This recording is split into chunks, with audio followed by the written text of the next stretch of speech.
Sumakay si Ji Yijing sa isang kotse, pagkatapos ay umalis. Gusto ni Guning na turuan ng leksyon si Ji Yijing, kaya nagmaneho siya sa likuran niya. Gayunpaman, lumipas ang ilang minuto, isang larawan ang biglang kumislap sa mga mata ni Guning. Nakita niya ang isang puting sports car na huminto sa labas ng isang gusali na ginagawa pa rin.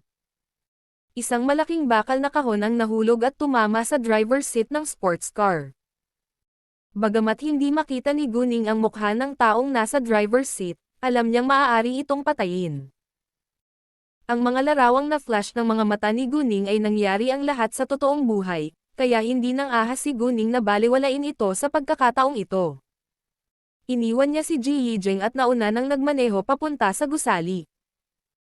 Sa kabutihang palad, walang masyadong sasakyan, at si Guning ay nagmamaneho ng mabilis hanggat hindi niya kaya, na nakikita sa mga pagbatikos at pagbubulalas ng mga tao. Di nagtagal, napansin din siya ng traffic police at hinabol siya. Gayunpaman, nabigo ang pulisya ng trapiko na maabutin siya, dahil siya ay nagmamaneho ng napakabilis. Gaano man sirena ng pulisya ng trapiko, hindi titigil si Guning. Bagamat ang traffic police sa husay ni Guning sa pag-uugali, galit sila sa kanyang masamang aksyon. Makalipas ang mga 4 na minuto, dumating si Guning sa gusali, at nakita ang puting sports car sa labas nito. May 2 binata na nag-uusap sa loob ng sasakyan. May isa pang sasakyan na huminto sa unahan nito, at sinundan ito ng bakanteng parking space. Hindi hinaranggan ni Guning ang daan nito, kaya inihinto niya ang kanyang sasakyan sa isang tabi. Ipinagbabawal na mag-park ng mga sasakyan dito, at makakaapekto rin ito sa trapiko, ngunit wala nang masyadong oras si Guning dahil mahuhulog na ang bakal na kahon mula sa gusali. Tumakbo siya papunta sa puting sports car, at idiniin ang kanyang mga kamay sa bumper nito. Nagulat ang mga kilo niya sa 2 binata sa sasakyan. Hoy, ano? Nang tatanungin sana siya ng isang binata, yumandar ang sasakyan na ikinagulat nila. Jesus, siya ba talaga ang gumagalaw ng sasakyan mag-isa? Hindi lamang ang 2 binata sa kotse, ngunit ang mga dumadaan ay namangha rin sa hindi kapani-paniwalang lakas ni Guning. Sa loob ng 5 segundo, pinaatras ni Guning ang kotse ng 2 metro, at naglakad din siya sa gilid. Ang 2 binata na nakaupo sa kotse ay hindi pa rin maintindihan kung bakit ginawa iyon ni Guning. Biglang nahulog ang malaking bakal na kahon mula sa ika-10 palapag ng gusali. Mabilis itong bumagsak, at tumama sa lupa pagkatapos ng ilang segundo na may malakas na tunog. Ang malakas na tunog ay ikinagulat ng lahat ng malapit sa gusali. Nang makita ng mga tao ang baluktot na kahon na bakal na may mga nakakalat na kagamitan, lahat sila ay napabilog sa kanilang mga mata sa gulat. Nahulog ang kahon sa mismong lugar kung saan naroon ang driver's seat ng puting sports car noon. Kung hindi pa naiurong ang sports car, nabasag na sana ang lalaking nakaupo sa driver's seat. Ang mga tao ay tumingin kay Guning na may pagkamausisa. Mukhang alam ni Guning ang mangyayari, kaya tumakbo siya para iligtas ang 2 lalaki. Takot na takot din ang 2 binata sa sports car, at nanginginig pa sa takot. Kung ang kanilang sasakyan ay hindi inilayo ni Guning, pareho silang maaaring napatay. Kasabay nito, sa wakas ay pinalibutan siya ng traffic police na humabol kay Guning sa daan. Miss, nalagpasan mo na ang speed limit, at ayaw tumigil. Pumupunta sa istasyon ng pulisya ng trapiko kasama namin ngayon. Nang iyon, isang lalaking nakatayo malapit, at ipinaliwanag ito sa pulisya ng trapiko. Police officer, I think this girl did it for a reason. Nakikita mo ba ang baluktot na kahon ng bakal? Nahulog lang ito mula sa gusali, at sa kabutihang palad, naitulak lang ng babaeng ito ang puting kotse, kaya nakaligtas ang 2 binata sa kotse. Kung ito ay isang emergency, maaaring maparusahan si Guning. Ano? Itinulak lang ng babaeng ito ang sasakyan palayo. Nang marinig iyon, nagulat ang traffic police. Hindi sila makapaniwala na totoo iyon dahil hindi nila ito nasaksihan ng kanilang mga mata. Bilang karagdagan, mayroon pa rin silang mga pagdududa. Sabay-sabay na lumabas ang dalawang binata sa sports car. Sabay silang naglakad papunta sa traffic police. Dahil iniligtas ni Guning ang kanilang buhay, siya ang kanilang tagapagligtas ng buhay, at dapat din nilang tulungan siya. Pareho silang nasa 20 taong gulang, ngunit hindi sila kilala ni Guning. Sa katunayan, ang isa sa kanila ay ang nakababatang pinsan ni Leng Xiaoteng, si Leng Xiaoxun, habang ang isa ay apo ni Jiang Zhongyo, si Jiang Rueneng na nakababatang kapatid din ni Jiang Roikan. Nasa driver's seat si Leng Xiaoxun noon. Kung hindi sila tinulungan ni Guning, baka napatay na siya. Pulis, pwede ba tayong mag-usap ng pribado? Sinabi ni Leng Xiaoxun sa pinuno ng pangkat ng pulisya ng trapiko. Siya ay may natural na hangin ng kapangyarihan, kaya ang pulis ay hindi naglakas loob na huwag pansinin siya. Bukod dito, ang sports car na minamaneho ni Leng Xiaoxun ay hindi kasama ng milyon-milyong yuan, kaya dapat siya ay napakayaman o makapangyarihan. Kaya naman tumabi sa kanya ang pulis. Naiintindihan din niya ang gagawin ni Leng Xiaoxun. Kung talagang maimpluwensyang si Leng Xiaoxun, handa siyang gawin ang isang pabor sa kanya. Kahit na ang opisyal ng pulisya ng trapiko ay hindi gustong gumawa ng pabor kay Leng Xiaoxun, wala siyang pagpipilian. Madaling magawa ni Leng Xiaoxun ang kanyang pinuno na utusan siya na gawin ang gusto ni Leng Xiaoxun. Nang tumabi ang traffic police kasama si Leng Xiaoxun, taos-pusong nagpasalamat si Jiang Rueneng kay Guning. Ikinagagalak kitang makita, Miss. Ang pangalan ko ay Jiang Rueneng, at maraming salamat sa pagligtas sa aming buhay. Maaari ko bang malaman ang iyong pangalan? Bahala ka, at estranghero lang kami. Hindi mo kailangang malaman ang pangalan ko, sabi ni Guning. Ito ba ay isang anonymous na pabor? Natuwa si Jiang Rueneng. Ngumiti si Guning, ngunit walang sinabi. Hindi kalayuan sa kanila, direktang ipinakita ni Leng Xiaoxun sa pulis trapiko ang kanyang ID card. Ang pamilya ko ang dominanteng pamilyang Leng sa kabisera. Naiintindihan ko na ang ginawa ng babae ay hindi angkop, ngunit ginawa niya ito upang iligtas ang aking buhay, kaya mangyaring palayain siya. Napatunayan ng ID card ni Leng Xiaoxun ang lahat. Nang makita ng traffic police ang kanyang ID card, nabigla siya. Hindi niya akalain na may makikilala siyang mahalagang miyembro ng pamilya Leng ngayon. Dahil sangkot dito si Leng Xiaoxun, hindi siya nang ahas na tanggihan siya. Well, syempre, sabay-sabay na sabi ng pulis ng trapiko. Bagamat si Leng Xiaoxun ay mga 20 lamang, habang ang opisyal ng pulisya ng trapiko ay higit sa 30, nakaramdam pa rin siya ng kaba habang nakatayo sa harap ni Leng Xiaoxun. Salamat, sabi ni Leng Xiaoxun. Ayaw niyang pilitin itong pulis trapiko na pabor sa kanya, ngunit iba na sa pagkakataong ito. Si Guning ang kanyang lifesaver kung tutuusin. Ang aking kasiyahan, Panginoon Leng, sabi ng pulis trapiko ng may paggalang. Pagkatapos noon, umalis ang traffic police, at agad na napagtanto ng mga nanonood na hindi karaniwang mamamayan si Leng Xiaoxun. Anyway, iniligtas lang ni Guning ang kanilang buhay, kaya maliwanag na hindi siya mapaparusahan. Hindi rin siya nagdulot ng anumang pinsala. Miss, maraming salamat sa pagligtas mo sa aming buhay. Ang pangalan ko ay Leng Xiaoxun. Maaari ko bang malaman ang iyong pangalan? Tanong ni Leng Xiaoxun kay Guning. Guning ang pangalan ko, sabi ni Guning. Narinig niya ang pakikipag-usap ni Leng Xiaoxun sa opisyal ng pulisya ng trapiko, at nagulat siya nang malaman niyang ito ang nakababatang pinsan ni Leng Xiaoteng. Alam din ni Guning na si Leng Xiaoxun ay anak ni Leng Yuanzhen. Hindi man malapit sa kanya si Leng Xiaoteng, naging maayos naman sila. Bilang karagdagan, si Leng Xiaoxun ang tanging nakababatang pinsan na gustong aminin ni Leng Xiaoteng bilang pamilya. Sa makatuwid, hindi siya itinuring ni Guning bilang isang estranghero. Magkakaroon din sila ng formal na pagpupulong. Si Jiang Rueneng, gayunpaman, ay nakaramdam ng kaunting dismaya, dahil tumanggi si Guning na sabihin sa kanya ang kanyang pangalan. Dahil ba sa mas gwapo si Leng Xiaoxun sa kanya? Naramdaman ni Leng Xiaoxun na parang pamilyar ang pangalan ni Guning, ngunit hindi niya maalala kung sino siya. Bilang resulta, hindi niya alam kung sino si Guning. Miss Gu, gusto mo bang makisalo sa amin ng afternoon tea? Sabi ni Leng Xiaoxun. Inimbitahan siya ni Leng Xiaoxun na gawin iyon dahil talagang hinangaan niya ang hindi kapani-pani walang katapangan at lakas ni Guning.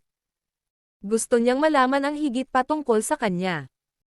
Si Leng Xiaoxun ay mahilig sa kung fu, at nakiusap siya kay Leng Xiaoteng na magkaroon ng round ng kung fu competition sa kanya tuwing uuwi si Leng Xiaoteng. Nang makita ang pagpapahayag ni Leng Xiaoxun ng pag-asa, sumang-ayon si Guning, sa pag-aakalang wala na siyang ibang hinarap ngayon. Oo naman. Natuwa si Leng Xiaoxun nang pumayag si Guning. Sabi niya, bakit hindi tayo pumunta sa Tandian Tea House? Narinig ni Guning ang Tandian Tea House. Isa itong sikat na high-end na tea house na may nakaka-relax na kapaligiran.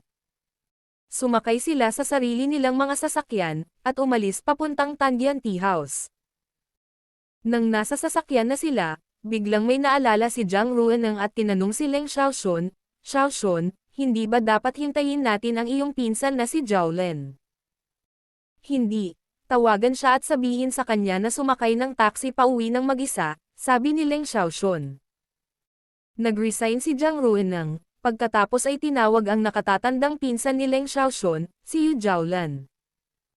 Hindi pa natatapos ni Yu Zhaolan ang bagay na kinakaharap niya nang matanggap niya ang tawag ni Jiang Rueneng, at wala siyang ideya kung ano ang nangyari sa labas noon. Hindi nagtagal, nakarating na sila sa Tandian Tea House. Ang Tandian Tea House ay napakalaki at binubuo ng dalawang gusali na may dalawang magkaibang estilo kasama ang isang malaking hardin. Hindi nag-book ng pribadong kwarto si Leng Xiaoxun, ngunit piniling tangkilikin ang tsaa sa isang gazebo upang makita nila ang magagandang tanawin at makalanghap ng sariwang hangin. Pagkatapos mag-order ng tsaa, sinabi ni Leng Xiaoxun, Miss Gu, pwede ba kitang tawaging Guning? Oo naman, sabi ni Guning. Guning, matagal ka na bang nag-practice ng kung fu? Paano mo nagawang itulak ang ganoong kabigat na sasakyan? Tanong ni Leng Xiaoxun na may pagkamausisa at paghanga. Oo, matagal na akong nag-practice ng kung fu, sabi ni Guning. Pwede ba tayong mag-ikot para masaya? Tanong ni Leng Xiaoxun. Iyon ang totoong pakay niya, at hindi niya ito hinintay. Walang problema, sabi ni Guning. Nagkaroon lang sila ng round para masaya, dahil halos hindi maihahambing si Leng Xiaoxun kay Guning sa mga kasanayan sa martial arts. Sa katunayan, kung mas magaling si Leng Xiaoxun kaysa kay Guning, hindi siya mamangha sa ginawa nito. Maging si Xu Jinchen, na hindi katugma ni Guning, ay nagawang magtulak ng kotse. Sa makatuwid, si Leng Xiaoxun ay mas mababa kaysa kay Xu Jinchen. Hindi hinamak ni Guning si Leng Xiaoxun, ngunit hindi siya tugma sa paningin nito. Sa pagsang-ayon ni Guning, tumayo kaagad si Leng Xiaoxun. May isang bakanteng lupa malapit sa kanila, na magagamit nila para mag-ikot para masaya. Kailangan mo ba akong maging mahinahon? Tanong ni Guning kay Leng Xiaoxun nang tumayo sila ng ilang metro ang layo sa isa't isa. Hindi talaga, sabi ni Leng Xiaoxun. Alam niya na si Guning ay hindi isang mahinang babae mula sa kanyang ginawa, ngunit siya ay nag-aatubili na magmukhang mahina sa harap ng isang babae. Dahil magkakaroon sila ng kung fu competition, dapat nilang gawin ang kanilang makakaya. Mahusay, sabi ni Guning. Pagkatapos, nagsimula silang umatake sa isa't isa. Naunawaan ni Leng Xiaoxun na malakas si Guning, kaya wala rin siyang intensyon na maging banayad sa kompetisyon. Si Guning, sa parehong oras, ay hindi magpapanggap na mahina hanggat hindi siya nasaktan. Walang tagal na sinuntok ni Leng Xiaoxun si Guning, ngunit nasalo ni Guning ang kanyang kamao sa segundong gumalaw siya, na ikinagulat niya. Ang masama pa, bigo siyang bawiin ang kanyang kamao. Sinuntok muli ni Leng Xiaoxun si Guning gamit ang kanyang isa pang kamao, ngunit sinalo muli ni Guning ang kanyang isa pang kamao. Si Jiang Rueneng, na tumabi, ay napabilog ang kanyang mga mata sa gulat. Dahil ang dalawang kamay ni Leng Xiaoxun ay parehong nasalo ni Guning, kailangan niyang gamitin ang kanyang mga paa, ngunit nagawa pa rin siyang pigilan ni Guning. Bukod dito, Nang ang paa niya ay kumatok sa paa ni Guning, naramdaman niyang para siyang tumama sa isang matigas na haligi, na medyo masakit. Sa totoo lang, maaaring talunin siya ni Guning sa loob ng ilang segundo, ngunit hindi niya ginawa iyon. Sa halip, binitawan niya ito, at patuloy na lumalaban sa kanya. Napagtanto ni Leng Xiaoxuan ang malaking agwat sa pagitan niya at ni Guning pagkatapos ng round, at naunawaan niya na mas magaling si Guning sa kung fu kaysa sa kanya. Gaano man niya inatake si Guning, palagi siyang napipigilan ni Guning. Siya ay nakaramdam ng lubos na pagkabigo, ngunit patuloy na sinusubukan. Nang mapansin ng isang waiter na nag-aaway sila, tumakbo siya sa unahan at gusto nilang pigilan, ngunit ipinaliwanag sa kanya ni Jiang Rueneng na nagsasaya lang sila. Gumaan ang loob ng waiter, dahil alam niyang hindi ordinaryong tao sina Leng Xiaoxuan at Jiang Rueneng. Naakit din ang ibang tao sa tea house sa kanilang kompetisyon. Namangha rin sila sa mahusay na kakayahan ni Guning. Ang ilan sa kanila ay kumuha pa ng video ng kanilang kompetisyon. Sa isang malapit na pribadong silid, 3 lalaki ang magkasamang nakaupo habang nakatingin sa labas ng bintana kina Leng Xiaoxuan at Guning. 2 sa kanila ay nasa 40, habang ang isa ay mga 27 taong gulang. Hindi makapaniwala ang dalagang ito. Miyembro ng pamilya Leng ang binata, at magaling din siyang makipag-away, pero hindi man lang bagay sa dalaga. I think the girl could be as good as a soldier in the special forces, a middle-aged man in a gray shirt said. Halatang nakilala niya si Leng Xiaoxuan. Bakit hindi mo siya kausapin tungkol dito? Kung maaari siyang maging miyembro ng iyong club. Sabi ng isa pang nasa katanghaliang gulang na nakasuot ng dark blue shirt. Nang marinig iyon, naisip ng unang lalaki na ito ay isang magandang ideya. Bakit hindi? Pagkasabi niya nun, tumayo siya at lumabas. Sumunod sa kanya ang pangalawang nasa katanghaliang gulang na lalaki at ang binata. Sa sandaling ito, nawalan ng lakas si Leng Xiaoxuan, at kinailangan ng sumuko. Ji Guning, mas magaling ka sa akin, sabi ni Leng Xiaoxuan, humihingal. Nagsimula ka bang magsanay ng kung masaya noong bata ka pa? Oo, sabi ni Guning. Wow, namangha ako. Tumakbo si Jiang Rueneng sa kanila. Bigla na lang, nakita ni Leng Xiaoxuan ang 3 lalaki na naglalakad papunta sa kanila sa likod ni Guning, at binati niya sila ng may paggalang. Ikinagalak na makita ka, Tio Pang at Tio Luo. Kumusta, Tio Pang at Tio Luo, magalang na sabi ni Jiang Rueneng. Lumingon si Guning, at medyo nagulat siya nang makita sila. Ikinagalak na makilala ka, General Pang at Kalihim Luo. Ang unang nasa katanghaliang gulang na lalaki ay ang mga pangalan ng pangkalahatang rehiyon ng militar sa kabisera, si Pang Yunlong. Isa rin siyang general. Ang pangalawang nasa katanghaliang gulang na lalaki ay ang pinuno ng Central Commission for Disciplinary Inspection, si Luo Zhanhua. Kilala mo ba kami? Bahagyang nagulat sina Pang Yunlong at Luo Zhanhua nang batiin sila ni Guning. Ngunit hindi sila masyadong nagulat, dahil madalas silang lumalabas sa mga balitang pampulitika sa TV. Oo, nakita sa TV, sabi ni Guning. Ano ang iyong pangalan? Tanong ni Pang Yunlong. Dahil sa kanyang ranggo sa militar, mayroon siyang natural na hangin ng kapangyarihan, at ang mga karaniwang mamamayan ay palaging nakakaramdam ng pagkabalisa at kinakabahan kapag nakaharap sa kanya. Maging sina Leng Xiaoxuan at Jiang Rueneng ay nakaramdam ng kaunting pagkabalisa sa pakikipag-usap sa kanya. Gayunpaman, nanatiling kalmado si Guning gaya ng dati. Ang pangalan ko ay Guning. Nakita ko lang iyong kung fu competition laban kay Xiaoxuan. Gusto mo ba kung mag-ikot tayo?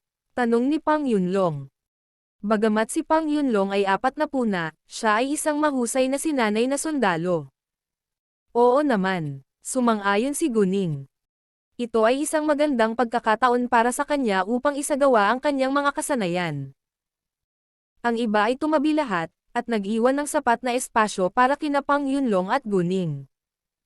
General Pang, gusto mo bang mag-ikot para masaya o totoo? Tanong ni Guning. Hindi naman karaniwang sundalo si Pang Yunlong, at inaasahan din ni Guning na isang kompetisyon sa kanya. Siyempre naman, sabi ni Pang Yunlong. Bagamat sinabi iyon ni Pang Yunlong, nagpasya pa rin siyang maging mahinahon sa kompetisyon, dahil naniniwala siya na hindi mas mahusay si Guning kaysa sa kanya. Walang problema, sabi ni Guning. Pagkaraan ay sabay silang umatake sa isa't isa. Pareho silang bihasa sa pakikipaglaban, kaya't ang round na ito ay lubos na naiiba sa ginawa ni Guning kay Leng Xiaoxun. Sa sandaling nagsimula silang mag-atake sa isa't isa, napansin ni Guning na hindi ginamit ni Pang Yunlong ang kanyang buong lakas. Naiintindihan niya na ayaw nitong saktan siya. Ganon din ang ginawa ni Guning, dahil ayaw niyang makita niya ang tunay niyang kakayahan. Walang nagwagi sa kompetisyon. Sa paglipas ng panahon, nagsimula silang gumamit ng higit na puwersa, at ang labanan ay naging mas marahas at kapana-panabik din. Naghiyawan at nagpalakpakan ang mga nanonood. Ilan din sa kanila ang kumuha ng video nito. Nang mabaigaw si Pang Yunlong na kontrolin si Guning pagkaraan ng mahabang panahon, napagtanto niya na mas mahusay si Guning kaysa sa inaakala niya at nagulat siya rito. Si Guning ay mukhang napakabata, at siya ay isang henyo sa kanyang mga mata. Ang iba ay hindi inaasahan na si Guning ay maaaring manatiling malakas ng ganoon katagal sa Kung Fu competition laban kay Pang Yunlong, at lahat sila ay lubos na nag-iisip sa kanya ngayon. Xiaoxun, sino sa tingin mo ang mananalo? Tanong ni Jiang Rueneng na may pagkamausisa. Walang ideya, sabi ni Leng Xiaoxun, dahil napakahirap sabihin. Tinanong din ni Luo Zanhua ang binata na nakatayo sa kanyang tabi, Lei Ting, ano sa palagay mo? Hindi namin malalaman ang resulta hanggang sa huli, sabi ni Lei Ting. Sa katunayan, naisip niya na mas malamang na manalo si Guning. Bilang katulong ni Pang Yunlong, si Lei Ting ay hindi isang ordinaryong tao, ngunit isang ace na sundalo sa mga espesyal na puwersa. Nakikita niya na si Guning ay napaka-propesyonal at puno ng lakas. Si Lei Ting ay medyo mas mahusay kaysa kay Pang Yunlong sa pakikipaglaban, ngunit hindi siya kumpiyansa na matatalo niya si Guning. Nakilala ng ilang tao sa karamihan sina Pang Yunlong at Luo Zanhua. Alam nilang lahat na si Pang Yunlong ay isang general sa hukbo, at namangha sa kanya. Gayunpaman, nagawa ni Guning na maging kalaban ni Pang Yunlong sa fighting competition ngayon, na ikinagulat nilang lahat. Jesus, ang batang babae na ito ay hindi kapanipaniwala. Sa tingin ko si General Pang ay napakaamo, dahil siya ay isang batang babae kung tutuusin. Ang unang pagkakataon ng pagiging available ng kabanatang ito ay nangyari sa N0V3L, Bin. Sumasang-ayon ako. Gayunpaman, nang ginawa ni Pang Yunlong ang kanyang makakaya ngunit nabigo pa ring manalo sa laro, kailangan niyang aminin na si Guning ay mas mahusay kaysa sa kanya. Si Guning, sa parehong oras, ay may malinaw na pag-unawa sa kakayahan ni Pang Yunlong. Siya ay nasa parehong antas ni Xu Jinchen, at hindi rin siya kapareha. Kung sakaling napahiya si Pang Yunlong, talagang hindi ginamit ni Guning ang kanyang buong lakas. Hindi makita ng mga nanonood kung sino sa kanila ang mas magaling, ngunit nakita ni Lei Ting at nabigla siya sa kakayahan ni Guning. Bukod dito, naramdaman niya na hindi ginamit ni Guning ang kanyang buong lakas para sa kapakanan ng pagmamataas ni Pang Yunlong. Kahit na hindi manalo si Pang Yunlong, hindi siya nagalit at mas pinahalagahan si Guning. Namangha siya sa kakayahan ni Guning sa murang edad. Tumigil si Guning nang maisip niyang sapat na iyon. Sa katunayan, walang pakialam si Pang Yunlong sa kabiguan, dahil handa siyang tanggapin ito, ngunit nasiyahan pa rin siya nang tapusin ni Guning ang kompetisyon sa sarili niyang inisyatiba. Napakahusay mong ginawa, batang babae. Pinuri ni Pang Yunlong si Guning. Salamat, nakangiting sabi ni Guning, at nanatiling kalmado. Guning, gusto mo bang maglingkod sa hukbo? Kailangan namin ng isang tulad mo, at naniniwala ako na marami kang makakamit sa hukbo, biglang sabi ni Pang Yunlong na may seryosong mukha. Nang marinig iyon, hindi na nagulat si Guning, ngunit si Leng Xiaoxun at Jiang Rueneng ay namangha. Ang sinumang makakaakit ng atensyon ni Pang Yunlong ay magkakaroon ng magandang kinabukasan sa hukbo. Gayunpaman, nagulat sila sa sagot ni Guning. Pasensya na kung hindi ako interesado dito.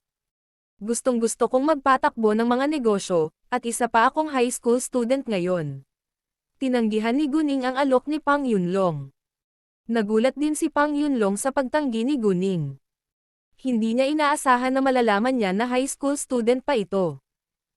Siya nga ay mukhang napakabata, ngunit kumilos tulad ng isang mature na babae. Bagamat tinanggihan siya ni Guning, ayaw sumuko ni Pang Yunlong.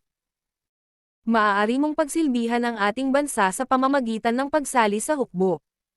Hindi mo ba gustong gawin iyon? Sa pagharap sa panggigipit. Hindi nagpanik si Guning, ngunit nakipagtalo. Hindi ito ang panahon ng digmaan ngayon, at maaari ko ring paglangkuran ang ating bansa sa pamamagitan ng pagiging matagumpay na babaeng negosyante. Ito ay hindi isang masamang ideya, ngunit ang mga puwersa ay mas mahalaga kung minsan, sabi ni Pang Yunlong. Sumang-ayon dito si Guning. Ang isang malayang bansa ay nangyayari ng malakas na puwersa upang protektahan ang mga tao at teritoryo nito. General Pang, pinipilit mo ba akong sumali sa hukbo? Si Guning ay nagseryoso rin ng mukha, at ginamit ang kanyang mahiwagang kapangyarihan para i-pressure si Pang Yunlong. Ang lahat ay namangha sa kanyang hangin ng kapangyarihan. Paano kung ginagawa ko iyon? Tanong ni Pang Yunlong sa kanya. Well, sa tingin ko kailangan mong humingi ng permiso sa isang tao, sabi ni Guning na may ngiti sa kanyang mga labi. Sino ito? Nagtataka si Pang Yunlong. Sa sandaling ito, tumunog ang telepono ni Guning bago pa siya makapagsalita. Nagtakda siya ng espesyal na ringtone para kay Leng Xiaoteng, kaya alam niyang siya ang tumatawag nang tumunog ang ringtone. Si Leng Xiaoteng ang kailangang humingi ng pahintulot ni Pang Yunlong. Nagkataon lang. Tinawag niya lang ako. Patawarin mo ako sandali, sabi ni Guning. Oo naman, sabi ni Pang Yunlong. Curious siyang malaman kung sino ang taong iyon. Sinagot ni Guning ang tawag kaagad. Hay, natapos mo na ba ang iyong gawain? Oo, nasaan ka ngayon? Tanong ni Leng Xiaoteng. Nagpadala si Guning ng mensahe kay Leng Xiaoteng at sinabi sa kanya na nasa kabisera siya ngayon, para mabasa niya ang mensahe kapag bumaba na siya ng eroplano. Nasa Tangian Tea House ako ngayon. Ikaw naman, tanong ni Guning. Pupunta ako doon sa loob ng 20 minuto, sabi ni Leng Xiaoteng.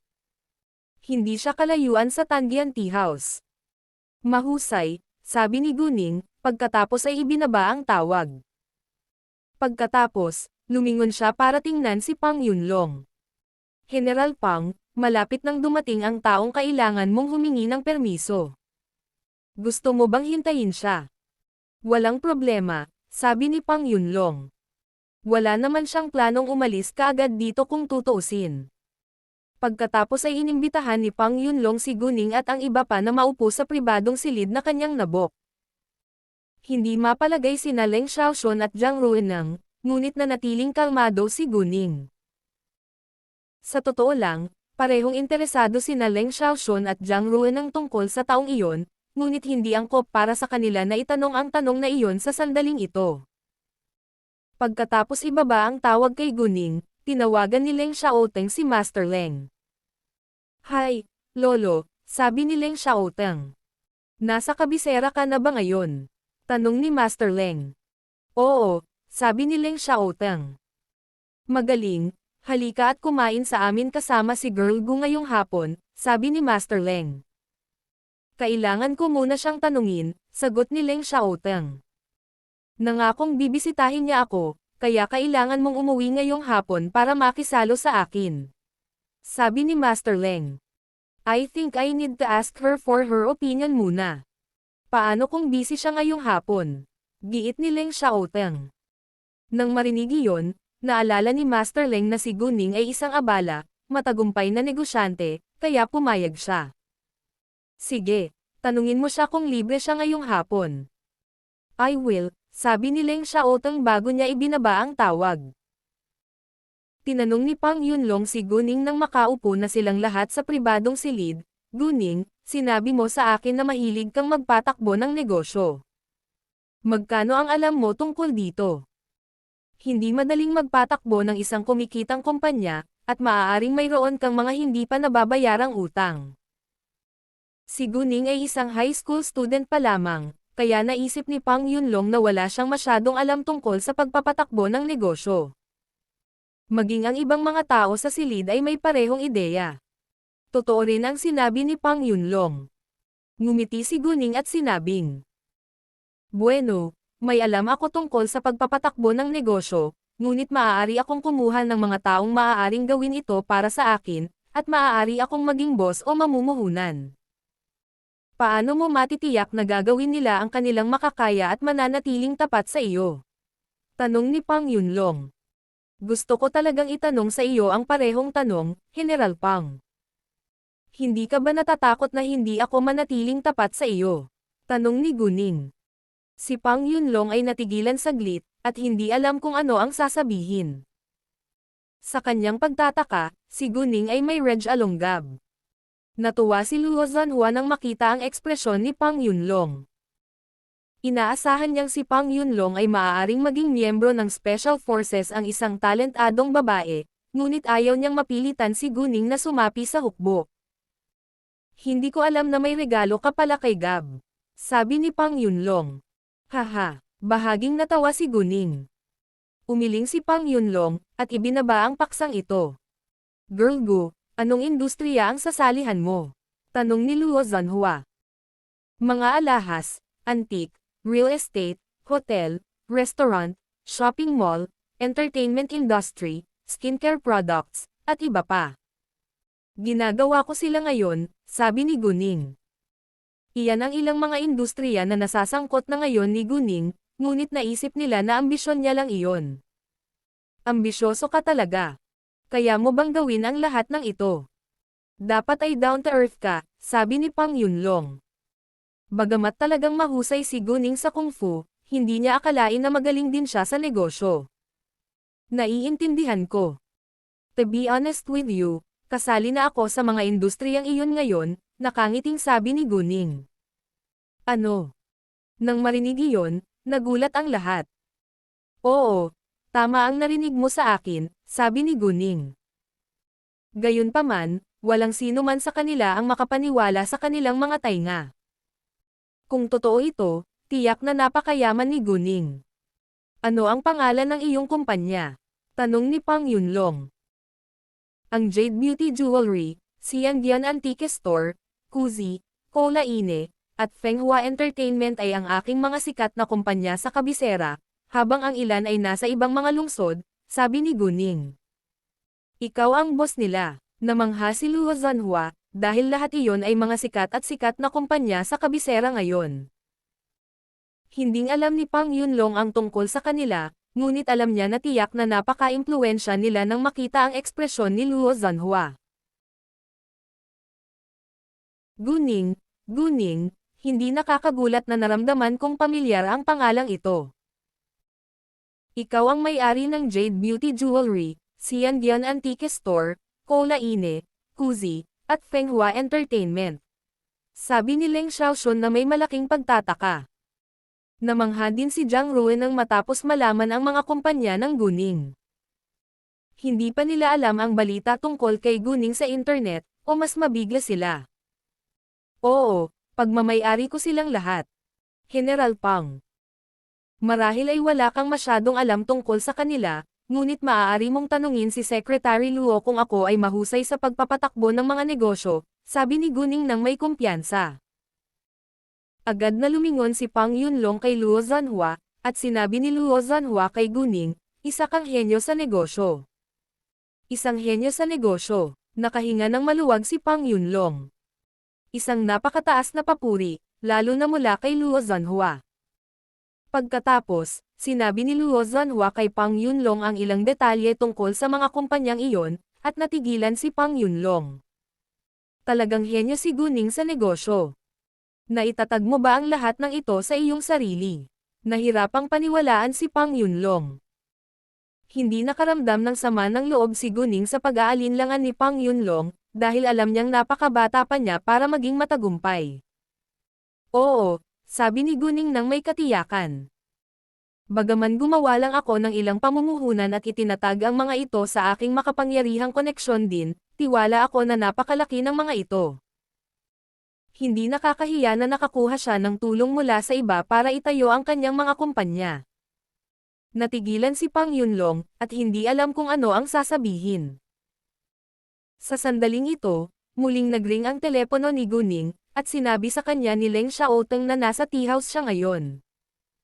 Sinabi ni Guning kay Leng Xiaoteng ang numero ng pribadong silid na kinaroroonan nila. Sino ang tao? Tanong ni Pang Yunlong na may pag-uusisa.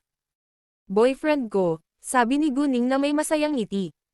Bakit kailangan mo ng permiso ng boyfriend mo para magdesisyon? Tanong ulit ni Pang Yunlong. Si Pang Yunlong ay nag-aatubili na sumuko, at sinubukang hikayat si Guning na muling sumali sa hukbo. Magpapakasal kami sa palabas, kaya mahalaga sa akin ang opinyon niya, sabi ni Guning. Nagulat ulit si Pang Yunlong. Hindi nagtagal, may kumatok sa pinto, at sinabi ni Pang Yunlong, halika na. Nang marinig ang kanyang boses, nagulat si Leng Xiaoteng dahil nakilala niya ang boses. Bakit kasama niya si Ningning? Kung hindi niya malinaw na natatandaan ang numero ng pribadong silid na kinaroroonan ni Guning, nagdududa siya kung maling pinto ang kanyang kinatok. Sa mahinang tunog, itinulak ang pinto at bumungad sa kanilang paningin si Leng Xiaoteng. Nakakashauting. Napatayo si Leng Xiaoxun sa gulat, gayon din si Jiang Rueneng. Nagulat sila nang malaman na si Leng Xiaoteng ay nobyo ni Guning. Labis ding nagulat sina Pang Yunlong at Luo Zanhua, ngunit sa lalong madaling panahon na pagtanto na ang kasintahan ni Guning ay si Leng Xiaoteng. Kay Leng Xiaoteng sa palabas. Ito ay isang piraso ng nakakagulat na balita. Nakita ng pangalawang Leng Xiaoteng si Pang Yunlong, sumaludo siya at binati siya ng may paggalang. Ikinagalak na makita ka, General Pang. Pagkatapos noon, lumingon siya para batiin si Luo Zanhua. Ikinagalak kitang makita, Secretary Luo. Halika at maupo ka na, sabi ni Pang Yunlong. Bagamat si Pang Yunlong ay may hawak na mas mataas na posisyon kaysa kay Leng Xiaoteng sa hukbo, siya ay napakadali. Sa katunayan, si Leng Xiaoteng ay mas mahusay kaysa sa kanya sa kanilang kakayahan. Dahil napakabata pa ni Leng Xiaoteng, nakapasok na lang siya sa mayor na general, kung hindi ay maaari na siyang maging pinakabatang tenyente general sa kasaysayan ayon sa kanyang mga nagawa. Pinakamahalaga, nagawa ni Leng Xiaoteng ang lahat ng kanyang mga nagawa sa kanyang sarili, sa halip na umasa sa kanyang pinagmulang pamilya. Pagkatapos ay umupo si Leng Xiaoteng sa tabi ni Guning. Nang makita iyon, inikot ni na Leng Xiaoxun at Jiang Rueneng ang kanilang mga mata sa gulat. Jesus, si Guning ay kasintahan ni Xiaoteng. Si Leng Xiaoxun ay mas nabigla kaysa sa sinumang nasa silid, dahil palaging pinupuri ni Master Leng ang kasintahan ni Leng Xiaoteng sa harap nila. Ngayon sa wakas ay napagtanto niya kung bakit labis na nagustuhan ng kanyang lolo si Guning. Guning, ikaw ang magiging pinsan ko, sabi ni Leng Xiaoxun. Nang marinig iyon, binigyan siya ni Leng Xiaoteng ng isang sulyap, at nakaramdam ng kaunting takot si Leng Xiaoxun, ngunit hindi niya akalain na may nasabi siyang mali. Para siyang daga sa harap ng pusa ngayon. Bakit ka rin nandito? Tanong ni Leng Xiaoteng. Inimbitahan ko si Guning na makisalo ng tsaa dito, pagkatapos ay nakasalubong ko sina Uncle Pang at Uncle Luo, sagot ni Leng Xiaoxun. Kailan kayo nagkakilala? Tanong ulit ni Leng Xiaoteng. Kanina lang. Hinihintay namin ni Rueneng si Cousin Jiaolan sa ilalim ng isang gusali. Ngunit biglang nahulog ang isang mabigat na kahon na bakal, at nauna nang itinulak ni Guning ang aming sasakyan, kaya nakaligtas kami. Upang pasalamatan siya, pumunta kami dito para mag-enjoy ng tsaa ng magkasama, sabi ni Leng Xiaoxun. Sa pag-iisip ng aksidente, si Leng Xiaoxun at Jiang Rueneng ay natakot pa rin. Xiaoteng, ngunit wala nang sinabi pa, dahil alam na alam niya ang kakayahan ni Guning. Si Pang Yunlong, gayunpaman, ay nagulat sa matapang na pag-uugali ni Guning. Napakabigat ng isang kotse, at hindi madaling itulak ito palayo. Xiao Teng, may gustong pag-usapan sa iyo si General Pang, biglang sabi ni Guning. Tumingin si Leng Xiaoteng kay Pang Yunlong na may seryosong mukha sabay-sabay. General Pang, ano ang maitutulong ko sa iyo? Bagamat alam ni Pang Yunlong na si Leng Xiaoteng ay nobyo ni Guning ngayon, hindi pa rin niya ito gustong isuko, kaya sinabi niya, well, ang bagay ay sa tingin ko ay isang bihirang babae si Guning, at sana ay makasali siya. Hukbo upang maglingkod sa ating bansa. Ano sa tingin mo? Hindi sinabi ni Pang Yunlong kay Leng Xiaoteng na talagang tinanggihan siya ni Guning. Umaasa siya na maaaring sumang-ayon si Leng Xiaoteng at maaaring makinig si Guning kay Leng Xiaoteng. Gayunpaman, naalala ni Leng Xiaoteng ang pagkamatay ng kanyang mga magulang nang marinig niya iyon, at ayaw niyang sumapi si Guning sa hukbo, lalo na sa mga espesyal na puwersa. Nag-aatubili siyang makitang nasa malaking panganib si Guning. Kung handa si Guning na gawin ito sa kanyang sarili, hindi niya ito pipigilan kahit na hindi siya sumang-ayon. Kung ayaw ni Guning na gawin ito, susuportahan niya itong lumayo sa panganib. Nakipag-usap sa akin si General Pang, at tinanggihan ko ito, ngunit iginiit ni General Pang, kaya ginamit kita bilang dahilan, sabi ni Guning bago siya tinanong ni Leng Xiaoteng. Nang marinig iyon, gamaan ang pakiramdam ni Leng Xiaoteng. General Pang, pasensya na. Hindi ako sang-ayon. Fine, hindi ko nababanggitin ulit. Nabigo si Pang Yunlong. Hindi niya mapipilit si Leng Xiaoteng na gawin ang gusto niya. Siya nga pala, talagang outstanding ang girlfriend mo, dagdag ni Pang Yunlong. Ngumiti si Leng Xiaoteng at nagsabi, salamat, General Pang. Hindi naging madali para sa iba na makitang nakangiti si Leng Xiaoteng. Pagkaraan ng ilang sandali, nagdahilan sina Leng Xiaoteng at Guning, at umalis din si Leng Xiaoxun kasama si Jiang Rueneng sa tea house. Xiaoteng, saan ka susunod na pupunta? Tanong ni Leng Xiaoxun nang nasa labas na sila. Upang harapin ang isang bagay, sabi ni Leng Xiaoteng. Hindi sinabi sa kanya ni Leng Xiaoxun ang mga detalye, kaya tumigil si Leng Xiaoxun sa pagtatanong tungkol dito. Uuwi ka ba ngayon? Titingnan ko, sabi ni Leng Xiaoteng. Mabuti, itinikom ni Leng Xiaoxun ang kanyang bibig. Pagkatapos noon, lumayo si Leng Xiaoteng kasama si Guning. Ibigay mo sa akin ang susi ng kotse, sabi ni Leng Xiaoteng kay Guning nang nasa parking lot na sila. Kinuha ni Guning ang susi ng kotse at ibinigay sa kanya. Binuksan ni Leng Xiaoteng ang pinto ng kotse sa upuan ng pasahero sa harap para kay Guning, at hindi siya umupo sa driver's seat hanggat hindi nakaupo ng maayos si Guning. Nang makita iyon, kinailangang aminin ni Leng Xiaoxun at Jiang Rueneng na malaki ang ipinagbago ni Leng Xiaoteng mula nang siya ay umibig. Busy ka ba ngayong hapon? Pinaandar ni Leng Xiaoteng ang sasakyan at tinanong si Guning. Nang marinig iyon, naunawaan ni Guning na gustong makilala siya ni Master Leng sa bahay ng pamilya Leng. Siya'y ngumiti. Hindi. Gusto mong makita ng lolo ko, sabi ni Leng Xiaoteng. Oo naman, sabi ni Guning. Bakit hindi natin siya bisitahin mamayang hapon? Tanong ulit ni Leng Xiaoteng. Sa katunayan, inaabangan niyang iuwi si Guning para makipagpulong sa kanyang lolo. Walang problema, tumanggaw si Guning. Naunawaan niya na si Leng Xiaoteng ay nagdurusa na hayaan siyang makilala ang kanyang lolo, ngunit sinabi niya sa kanya na maghintay hanggang sa siya ay mag-aral sa unibersidad. Si Leng Xiaoteng ay sumikat sa kaligayahan. Pumunta tayo sa bahay ko ngayon, at maaari tayong pumunta doon mamaya. Kababalik lang niya, at gustong maligo bago sila pumunta sa bahay ng pamilya Leng. Oo naman, sabi ni Guning. Nako, sinabi lang ni Xiaoxun na niligtas mo ang buhay niya. Salamat, sabi ni Leng Xiaoteng. Hindi mo kailangang sabihin sa akin yan. Natuwa si Guning.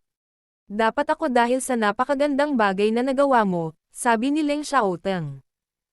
Napangiti si Guning at ibinaba ang paksa.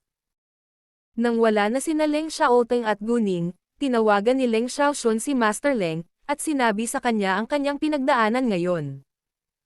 Tumawa si Master Leng at mas nagustuhan si Guning. Nako, noong nasa Tandian Tea House tayo noon, nagkaroon ng fighting competition si Guning laban kay General Pang. Walang nanalo, at sinubukan ni General Pang na hikayat si Guning na sumali sa hukbo. Ano, pinutol siya ni Master Leng. Kahit nakakaiba si Guning, ayaw siyang ipadala ni Master Leng sa hukbo. Relax, Lolo, hindi pumayag si Guning, ni Xiaoteng, kaya sumuko si General Pang, sabi ni Leng Xiaoxun. Nang marinig iyon, gamaan ang loob ni Master Leng. Dahil ibinigay na ni Pang Yunlong ang ideya, hindi na siya mag-abala na kausapin siya ng personal tungkol dito. Nang nasa bahay na sina Guning at Leng Xiaoteng, idiniin niya si Leng Xiaoteng sa dingding at hinalikan siya ng may matinding damdamin. Ilang araw na niyang hindi nakita si Guning, at sobrang namiss niya ito. Ningning, namiss kita. Ang husky na boses ni Leng Xiaoteng ay narinig ng mga tainga ni Guning. Xiaoteng, namiss din kita, sabi ni Guning. Sa sandaling ito, ang video ng fighting competition sa pagitan ni Guning at Pang Yunlong ay na-upload sa internet, at naging viral. Bagamat hindi sila kilala ng taong nag-upload ng video, nakilala ng ilang tao ang kanilang mukha. Ang batang babae ay ang sikat na Diyosa Go, habang ang lalaki ay si General Pang. Minsan lumalabas si Pang Yunlong sa TV, kaya hindi kakaiba ang mukha niya sa maraming tao. Nagulat ang lahat na nakipagkaibigan kay Guning kay Pang Yunlong, na siyang pangkalahatang opisyal sa pangkalahatang rehiyon ng militar ng kabisera. Halata namang hindi sila estranghero. Sa pagtatapos ng video, nakipag-usap si Pang Yunlong kay Guning sa isang nakaka-relax na paraan, at napagtanto ng mga tao na hindi talaga sila nag-away sa isa't isa, ngunit ginawa lamang ito para sa kasiyahan. Kaya, iniisip ng lahat na maaaring kaibigan ni Pang Yunlong si Guning. Napaka hindi kapanipaniwala ni Goddess Gu. Kaya niyang makipagkaibigan kay General Pang. Hindi rin siya natalo sa pakikipaglaban kay General Pang. Halos alas 5 na ng hapon matapos maligo at magbihis ng bagong damit si Leng Xiaoteng, at umalis na sila sa bahay ng pamilya Leng. Nais ni Guning na maghanda ng ilang mga regalo para sa mga miyembro ng pamilya Leng bago sila pumunta sa kanila, dahil ito ang kanilang unang formal na pagpupulong. Sinabi sa kanya ni Leng Xiaoteng na ang kanyang lolo lang ang inaalala niya, ngunit dapat pa ring sundin ni Guning ang kagandahang asal bilang kasintahan ni Leng Xiaoteng. Kung hindi siya nagdadala ng mga regalo, maaaring magkaroon ng masamang impresyon sa kanya ang mga miyembro ng pamilya Leng. Sumang-ayon dito si Leng Xiaoteng sa huli. Sa totoo lang, naghanda rin siya ng masarap na tsaa at inumin bilang regalo. Nagplano si Guning na bumili ng higit pa sa kanyang sarili, ngunit sinabi ni Leng Xiaoteng na sapat na ang tsaa at inumin, kaya sumuko si Guning. Nakilala na ni Guning si Master Leng dati, kaya hindi na siya kinabahan sa pagkakataong ito. Pagdating nila sa bahay ng pamilya Leng, 5:30 PM na, at abala ang kusina sa paghahanda ng hapunan. Si Leng Yuanzhen, Leng Yuanchen at ang kanyang asawa ay nasa trabaho pa rin ngayon, kaya hindi magsisimula ang hapunan sa lalong madaling panahon. Si Master Leng at Leng Xiaoxun lang ang nasa bahay ng pamilya Leng ngayon. Si Master Leng ay patuloy na nakikipag-chat kay Guning sa sandaling siya ay nagpakita, at hindi pinansin si Leng Xiaoteng. Girl Gu, hindi mo na kailangang magdala ng napakaraming regalo. Sabi ni Master Leng, dahil tinanggap na niya si Guning bilang miyembro ng kanyang pamilya. Bilang karagdagan, si Guning ay nagpapadala sa kanya ng maraming hindi mabibaylang regalo noon. Ayaw niyang gumastos siya ng masyadong maraming pera sa mga regalo. Bueno, ito ang una nating formal na pagpupulong, at dapat akong magdala ng ilang mga regalo, o baka isipin ng iba na hindi ako magalang, sabi ni Guning. Tumawa si Master Leng. Sige, pero sa susunod huwag mo nang ulitin. Ayoko, sabi ni Guning. Pagkatapos nito, naglabas si Master Leng ng isang maliit at maselang kahon at ibinigay ito kay Guning. Girl Gu, ito ay isang munting regalo sa iyo. Hindi ito kasing halaga ng mga Reg Along ipinadala mo sa akin. Huwag mabaigo. Siyempre hindi ako. Gusto ko ito, at maraming salamat, Lolo, sabi ni Guning. Kinuha niya ang kahon na may malawak na ngiti sa kanyang mukha. Regalo iyon ni Master Leng sa kanya sa una nilang formal na pagkikita, kaya walang dahilan para hindi niya ito tanggapin. Bukod dito, marami na siyang pinadala kay Master Leng noon, at walang masama sa kanya na tumanggap ng regalo mula sa kanya ngayon. Natuwa rin si Master Leng nang sabihin ni Guning na mahal niya ang regalo nito. Masaya siyang makitang tinanggap ito ni Guning. Binuksan ni Guning ang maliit na kahon, at may puting jade bracelet sa loob. Kahit na ito ay mukhang sinaunang, ito ay sakop ng siksik na mahiwagang kapangyarihan. Ito ay isang pamana ng pamilya mula sa mas lumang henerasyon ng pamilya Leng, at ito ay pag-aari ng lola ni Xiao Teng. Bagamat hindi masyadong mahal, makabuluhan, kaya ibinibigay ko ito sa iyo ngayon, at hinihiling ko sa iyo at sa Xiao Teng ng isang masayang pagtatapos, sabi ni Master Leng. Ang jade bracelet na ito ay nagpaalala sa kanya ng kanyang namatay na asawa. Lolo, ipinapangako ko na aalagaan ko itong mabuti, at mamuhay ng masaya kasama si Xiao Teng, sabi ni Guning.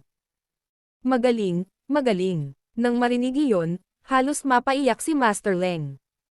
Umuwi si Leng Xiaoxi mula sa kanyang paaralan sa alas 6 ng gabi. Binati niya sina Master Leng at Leng Xiaoteng nang makita niya sila. Gayunpaman, nang makita ni Leng Xiaoxi si Guning, agad na nagningning ang kanyang mga mata. Ikaw ba si Goddess Gu? Nakilala ni Leng Xiaoxi si Guning, dahil fan din siya ni Guning. Natarante si Leng Xiaoxun, at nagtanong, Goddess Gu. Ang ibig mo bang sabihin ay Guning? Wala pa siyang masyadong nabasang balita tungkol kay Guning sa internet, kaya hindi niya naintindihan ang sinasabi ni Leng Xiaoxi. Napakaganda ni Guning, kaya lubos na nauunawaan na tinawag siya ng mga tao na Goddess Gu, ngunit si Leng Xiaoxun ay napaka-curious kung bakit ganoon din ang tawag ni Leng Xiaoxi kay Guning. Gayunpaman, hindi pinansin ni Leng Xiaoxi ang tanong ni Leng Xiaoxun, dahil masyado siyang nasa sabik ngayon. Mahilig siyang mag-surf sa internet, kaya marami siyang natutunan tungkol kay Guning. Tumayo si Guning at ngumiti sa kanya. Ikaw ba ang nakababatang kapatid ni Xiaoxun, Xiaoxi? Dalawa lang ang apo sa pamilya Leng. Ang isa ay si Leng Xiaojia na nakilala niya noon, habang ang isa ay si Leng Xiaoxi. Oo, ako nga, sabay-sabay na tumakbo si Leng Xiaoxi papunta kay Guning. Goddess Gu, anong ginagawa mo dito? Si Guning ay kasintahan ni Xiao Teng, sabi ni Leng Xiaoxun. Seryoso, nagulat si Leng Xiaoxi. OMG, ikaw ang aking pinsan. Kinikilig ako ngayon. Nang makita ang kanyang reaksyon, natuwa si Guning at nagkaroon ng magandang impresyon sa kanya. Bagamat hindi malapit si Leng Xiaoteng sa pamilya ni Leng Yuanzhen, hindi rin niya sila kinasusuklaman, kaya hindi nalalayo si Guning sa kanila. Gayunpaman, para sa iba pang miyembro ng pamilyang Leng, naisip ni Guning na mas mabuting lumayo siya sa kanila. Xiaoxi, paano mo nakilala si Guning? Tanong ni Leng Xiaoxun na may pag-uusisa. Sa internet. Siya ang pinakasikat na babae kamakailan. Bakit hindi mo hanapin ang pangalan niya mismo? Inip na sabi ni Leng Xiaoxi. Sabay kuha ni Leng Xiaoxun ng phone niya. Matapos basahin ang balita tungkol kay Guning, nagulat siya. Hindi niya inaasahan na si Guning ay namumukod tangi kaysa sa inaakala niya. Guning, kulang ako sa mga salita ngayon, sabi ni Leng Xiaoxun. Ngumiti si Guning, ngunit walang sinabi. Sa sandaling ito, umuwi sina Leng Yuanzhen at Yuyin. Nagulat sila nang makita nila si Guning. Hay, hayaan mo akong ipakilala sa iyo, ito ang kasintahan ni Xiaoteng, si Guning, sabi ni Master Leng. Ito ang iyong tito Yuanzhen at ang iyong tiya Yin. Dahil tinanggap na ni Master Leng si Guning bilang kanyang granddaughter-in-law, umaasa siyang makikilala nito ang lahat ng miyembro ng pamilya Leng sa lalong madaling panahon. Tumayo si Guning nang walang pagkaantala, at magalang na binati sila. Napakasaya kong makilala ka, Tiyo Yuanzhen at Tita Yin. Namangha sina Leng Yuanzhen at Yu Yin sa kagandahan ni Guning nang makita nila ang kanyang mukha. Nice to meet you, sabi nila. Makalipas ang ilang minuto, nakauwi na rin sina Leng Yuanchen at Jiang Shuyuan. Bago sila magtanong ng anuman, muling ibinuka ni Master Leng ang kanyang bibig, ngunit mas mababa ang tunog sa pagkakataong ito. Ito ang kasintahan ni Xiao Teng, si Guning. Pagkatapos, lumingon siya kay Guning. Ito ang iyong Tiyo Yuanchen at Tita Shuyuan. Nice to meet you, Tiyo Yuanchen at Tita Shuyuan, magalang ding bati ni Guning sa kanila. Ikinagagalak kong makilala ka, Miss Go, sabi ni Leng Yuanchen, ngunit nanatiling tahimik si Jiang Shuyuan na may halatang pang-aalipusta sa kanyang mukha. Nang makita iyon, agad na inis si Master Leng, at binigyan ng malamig na tingin si Jiang Shuyuan. Bahagyang natarante si Jiang Shuyuan, ngunit tumanggi pa ring batiin si Guning. Nasaan si Xiao Jie? Kakain ba siya sa amin? Kung hindi, kakain muna tayo, sabi ni Master Leng. Matagal nang nagtapos si Leng Xiaojia, ngunit wala pa rin siyang trabaho at naglalaro sa buong araw. At kahit na ang pamilya Leng ay mayaman, walang nagustuhan ang isang walang kabuluhan. Sa katunayan, inilagay ni Leng Xiaojia ang lahat ng kanyang atensyon sa disenyo ng damit ngayon, na siyang major niya, ngunit wala pa siyang naabot. Hindi nasisiyahan si Jiang Shuyuan sa saloobin ni Master Leng kay Leng Xiaojia, ngunit hindi naglakas loob na magreklamo. Tatay, uuwi si Xiaojia sa loob ng 5 minuto, sabi ni Jiang Shuyuan pagkatapos ibaba ang tawag kay Leng Xiaojia. Fine, we can wait for her for 5 minutes. Kung hindi siya magpapakita sa loob ng 5 minuto, mag-e-enjoy kami sa hapunan bago siya, sabi ni Master Leng, pagkatapos ay humingi ng paumanhin kay Guning. Girl Gu, pasensya na kung pinaghintay kita. Ayos lang, Lolo, nakangiting sabi ni Guning.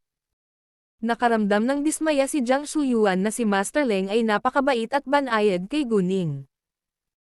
Si Leng Xiaojia ay apo ni Master Leng, ngunit si Master Leng ay hindi kailanman naging napakaamo sa kanya. Nakalipas ang 4 na minuto, nagpakita si Leng Xiaojia, ngunit nag-igting ang kanyang mga ngipin sa galit nang makita niya si Guning. Bakit ka nandito? Ang kanyang bastos na ugali ay ikinainis ni Leng Xiaoteng at Master Leng. Halata namang may conflict sila. Si Guning ay kasintahan ni Xiaoteng, at narito siya para makisalo sa atin ng hapunan, sabi ni Leng Xiaoxun at ipinagtanggol si Guning. Siya ang girlfriend ni Leng Xiaoteng. Nagulat si Leng Xiaojia, pagkatapos ay tumingin kay Guning ng may mas matinding puot. Xiaojia, anong nangyari? Tanong ni Jiang Shuyuan, at walang alinlangan siyang pumanig kay Leng Xiaojia. Nakuha niya ang aming mga upuan sa isang restaurant noong nakaraan. Naglaro si Leng Xiaojia ng blame game. Ano? Napakasungit niya. Sinadya ni Jiang Shuyuan ang pagtaas ng boses. Manahimik ka at isipin mo ang ugali mo. Sinaman sila ni Master Leng. Ito ay ang katotohanan. Tumugon si Jiang Shuyuan, ngunit sa mahinang boses. Bagamat hindi siya maingay, malinaw pa rin itong narinig ng lahat, at muling nadismaya si Master Leng. Binatukan din siya ni Leng Yuanchen, isipin mo ang iyong wika. Nakaramdam ng hinanakit si Jiang Shuyuan, ngunit hindi na naglakas loob na magsalita pa. Miss Leng, dapat managot ka sa sinabi mo. May mga surveillance camera sa restaurant at madali naming malalaman kung sino ang nakagawa ng kaninong upuan. Hindi galit si Guning, ngunit tumanggi siyang sumuko sa hindi makatwirang paninisi. Ikaw, si Leng Xiaojia ay natigilan sandali, at nataranta. Nang makita ang kanyang reaksyon, si Master Leng, Leng Xiaoteng, Leng Xiaoxun at Leng Xiaoxi ay galit na galit. Nakasimangot din sina Leng Yuanzhen at Yu Yin. Nainis din si Leng Yuanchen, dahil napahiya siya sa ugali ni Leng Xiaojie sa harap ni Master Leng. Kahit na hindi mapapatunayan ni Leng Xiaojie na siya ay inosente, hindi siya pumayag na isuko si Guning. Bueno, dahil ikaw ang kasintahan ni Leng Xiaoteng, bakit ka nagtagal kasama si Jiang Roikan noong gabing iyon? Itinuturing mo ba si Jiang Roikan bilang isang biplan? Paano? Tama na. Hindi na nakatiis si Master Leng at pinutol si Leng Xiaojie. Naunawaan niya na maraming kaibigan si Guning, at napaka-normal para sa mga tao na magkaroon ng heterosexual na kaibigan kung tutuusin. Bilang karagdagan, si Guning ay isang negosyante, at kailangan niyang makihalubilo sa iba pang tao, lalo na sa mga makakatulong sa kanya. Si Jiang Roikan ay miyembro ng isang makapangyarihang pamilya, kaya magandang bagay na maaaring makipagkaibigan sa kanya si Guning. Miss Leng, wala ka bang kaibigang lalaki? Lagi ka bang nalilibugan ng mga kaibigan mong lalaki sa isang romantikong relasyon? Tanong ni Guning at tinuya si Leng Xiaojie. Kalokohan. Hindi ako ganoon kawalan Jia. Nagtaas ng boses si Leng Xiaojie sa galit. Kung gayon, paano ka nakakasigurado na ako ay walang hiya? Diretso ang tingin ni Guning kay Leng Xiaojie. Ikaw, hindi alam ni Leng Xiaojie kung ano ang sasabihin, dahil hindi niya gusto si Guning.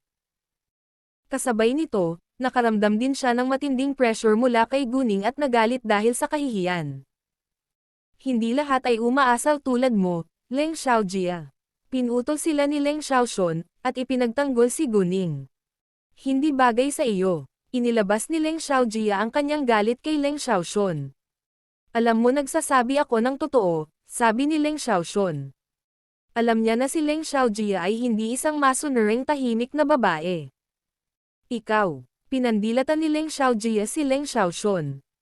Leng Xiaojie. Kung maglakas loob kang magsabi ng anumang kakila-kilabot tungkol kay Ningning muli. Ipinapangako ko na hindi mo kakayanin ang resulta, sabi ni Leng Xiaoteng sa malamig na tono at binyantaan si Leng Xiaojie. Hindi niya kayang makitang pinapahiya ni Leng Xiaojie si Guning sa harapan niya mismo. Sa pagharap sa banta ni Leng Xiaoteng, itinikom ni Leng Xiaojie ang kanyang bibig. Kinasusuklaman niya si Leng Xiaoteng at palaging kumikilos laban sa kanya, ngunit kailangan niyang aminin na natatakot din siya sa kanya. Leng Xiaojie, nakalimutan mo ba ang babala ko? Gusto mo bang sirain ang pamilya natin? Kung hindi ka nasisiyahan na narito, huwag ka nang bumalik, sabi ni Master Leng. Ako, inikat ni Leng Xiaojie ang kanyang mga mata sa gulat. Hindi niya inaasahan na kakampi ang kanyang lolo kay Guning. Gayunpaman, bago siya makapagsalita, nagbigay ng utos si Leng Yuanchen. Xiaojie, humingi ng tawad kay Miss Go, ngayon. Si Leng Yuanchen ay labis na nagmamalasakit sa kanyang mukha at pagmamataas, kaya't inutusan niya si Leng Xiaojie na humingi ng tawad dahil ito ang kanyang kasalanan. Gustong tulungan ni Jiang Shuyuan si Leng Xiaojie, ngunit wala siyang magagawa ngayon. Ako, nag-aatubili si Leng Xiaojie na gawin iyon. Humingi ng tawad, utos muli ni Leng Yuanchen. Si Master Leng at ang iba ay lahat ay nakatingin kay Leng Xiaojie. Mukhang hindi nila siya papakawalan hanggat hindi siya humingi ng tawad. Maging si Guning ay malamig na tumingin kay Leng Xiaojie. Kung hindi humingi ng tawad si Leng Xiaojie, gagamit siya ng karahasan para turuan siya ng leksyon. Kahit gaano pa kayo si Leng Xiaojie ngayon, kailangan niyang sumuko. Ako ay humihingi ng paumanhin. Napakababa ng boses niya. Bagamat narinig ito ni Guning, sinadya niyang sinabi, Miss Leng, ano ang sinabi mo? Pwede ka bang magsalita ng mas malakas? Ikaw, lubhang napahiya si Leng Xiaojie. Ibinuka ni Jiang Shuyuan ang kanyang bibig sa sandaling ito. Narinig naming lahat. Sinasadya mo ba yon? Paumanhin, wala akong magandang pandinig, sabi ni Guning, na halatang kasinungalingan. Ikaw, galit si Jiang Shuyuan, ngunit pinandilatan siya ni Leng Yuanchen, kaya kinailangan niyang isara ang kanyang bibig. Sinuportahan ni Leng Xiaoteng si Guning, gayon din si Master Leng, dahil akala nilang dalawa ay hindi masyadong malakas si Leng Xiaojie. Kahit na hindi sinsero ang paghingi ng tawad ni Leng Xiaojia, dapat ay malakas ito. Ako ay humihingi ng paumanhin. Nilakasan ni Leng Xiaojia ang kanyang boses, pagkatapos ay tumalikod sa paglalakad sa itaas. Masyado siyang galit para maghapunan ngayon.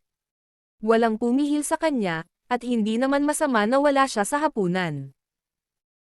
Tumingin si Jiang Shuyuan kay Guning na puno ng puot ang kanyang mga mata, ngunit wala siyang masabi, o magawa. Sa wakas ay napagtanto niya kung bakit sinabi ni Master Leng sa kanila na hindi naman mahina si Guning. Natutunan ni Leng Xiaojia ang kanyang leksyon ngayon.